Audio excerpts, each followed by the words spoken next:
God, in his goodness and in his mercy, sent forth his son, who was not born of ordinary generation, but was born of a virgin. Yes, the virgin birth matters. Why? Because if he's born of ordinary generation, he's born in sin.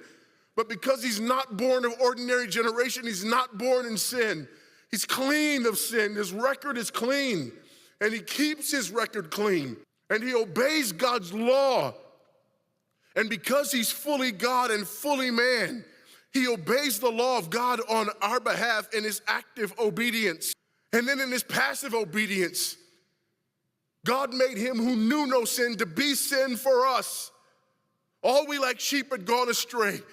Each of us had turned to his own way, but God laid upon him the iniquity of us all. And Christ died for sin once for all, the just for the unjust. And God imputes our sinfulness to him. And he nails our sinfulness to the tree. And Christ dies and raises again on the third day for our justification.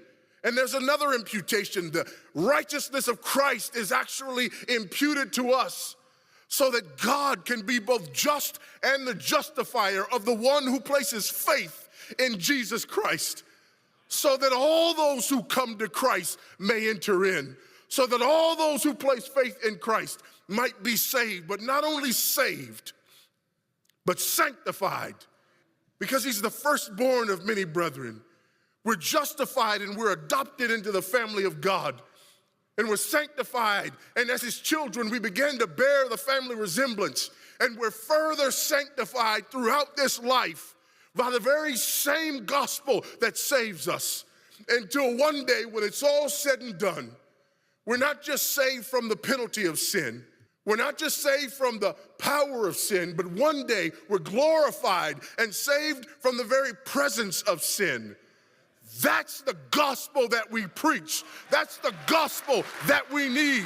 And that's the gospel that's more than enough.